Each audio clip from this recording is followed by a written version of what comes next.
Hey everybody, this is Jim at SP500chart.com using time-honored techniques to understand modern markets, featuring daily technical that's easy for me to say, featuring daily technical analysis videos of the S&P 500 index.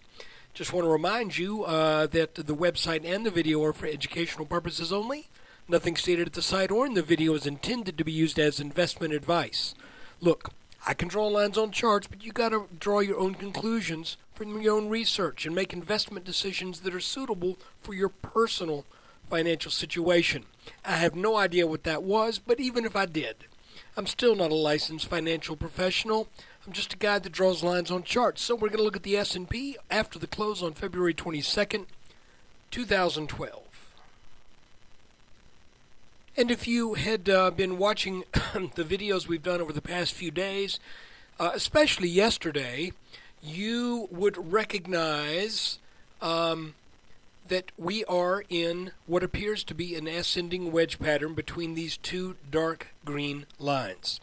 We have some support, rising support here at this bottom blue line, and we have a broken resistance line, albeit it's kind of an interesting line. This line right here is drawn over the 2007 market top and the 2011 market top, and we are currently above that.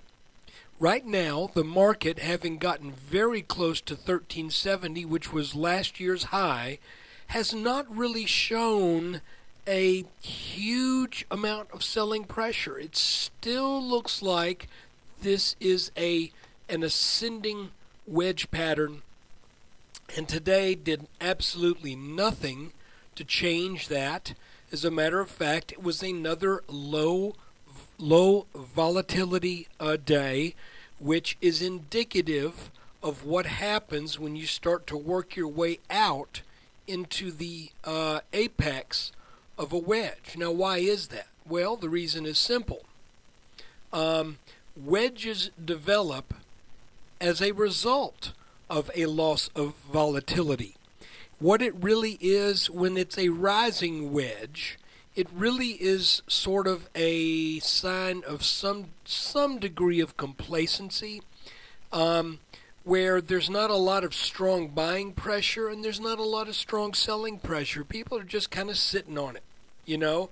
And so since there aren't a lot of buyers and there aren't a lot of sellers, it just kind of starts to go up less and less and less, and the wiggle room, if you will, slowly gets wrung out of the market to the point to where finally it reaches a place where buyers are no longer interested in buying even those little dips. And you can kind of tell when you look at a wedge where that's going to happen by, well, I don't want to say that. You can tell by looking at a wedge where the apex is. In this case, it's right around 1400. And what that basically means is that right now the psychology in the market that has been operative for the past 3+ weeks, if that psychology continues, this market can't get over 1400. Why? Because people are getting complacent. Buyers are buying the dips, but they're not really buying it that heavy, and sellers aren't selling at this top line that heavily either. The market's just kind of going up lazily. And what happens is you finally reach a point to where there's even less buying pressure. There's not a lot of selling pressure either, but once that bottom line cracks, then a downtrend typically develops. We've got two targets that I've mentioned, and I want to mention those again. We've got a target right at about 1370 that is from this little consolidation that took a number of days, 8 or 9 days to form. Then we also have this target at about 1378 to 1380 from our inverted head and shoulders pattern. There she is, right there. Now this is an inverted shoulders pattern, but it is a continuation pattern, okay? So we are looking from the shape of this pattern, we are looking for a move to 1380. It's kind of interesting too because at one point back in September and October, I thought we might be forming an inverted head and shoulders pattern right here with a left shoulder and a head, but we never got the right shoulder. Okay, if you remember that, we talked at great length how it looked like this might be developing, but we never really got it. I want to show you something that's kind of cool. If we measure that pattern and we call this a breakout right here, that measures to the same level as this inverted head and shoulders right here. So I think that's almost like a double whammy that just further solidifies the legitimacy of this 1378, 1380 area as a target. The fact that that target is also achievable even being inside this rising wedge makes sense. Typically rising wedges will have at least 6 turns. Okay, so far we've had 1, 2, 3, 4, 5. I think we will have 6, and then likely that push up to that 1380 mark, at which point I would be looking for this bottom line to break. Could it break tomorrow? Absolutely. But I don't think it will, because if you look at where the market bounced today, remember we talked about our little consolidation pattern here?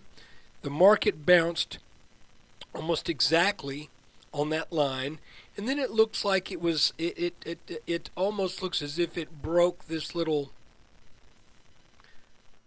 2-day downtrend, if you will. Let me just draw this little thing here. Broke over that and then spent the rest of the day testing to see whether this line is legitimately broken. Hold on a second. I hate it when that happens. Let me readjust my chart. As I was saying, if this little thing right here is a flag of sorts, then it broke out in the afternoon, pulled back again, and my best guess is it'll probably test again tomorrow. And tomorrow I don't really expect much out of the day. Still watch to see if this breaks, because if this breaks, then the downtrend is likely to set in to take us back down to the 1320s or a 1330 level. But you can see how that is. I would expect, really, if you were to say, what do you think the market's going to do tomorrow outside of any news or that kind of stuff, I would say it goes basically sideways. And this should be support, and this should be support. I think once it gets over here maybe and starts getting into this rising green line, then I would look for it to firm up and start heading up. You know, that's a little bit of a risky call, because we are really in this low volatility. You know, any kind of news could really kick the markets up or kick them down. But if we're just looking at the technicals, it looks like we're very near to coming up on support. And I think after we find support, then we're going to have a few days of buying to take us up to that 1378, 1380 level. That's my hunch right now. But really what I'm most comfortable telling you is to look to this as support, look to this as support, look to this as a first target. This is resistance, and this is our ultimate minimum target from that inverted head and shoulders pattern. So look, I appreciate you taking time out of your day to watch the video. And if you're a subscriber, I want to thank you for your subscription. I hope you get something out of this. If you're not a subscriber and you're watching this on a delayed basis, I also hope you get something out of this. And let's see what the markets bring us for the rest of the week.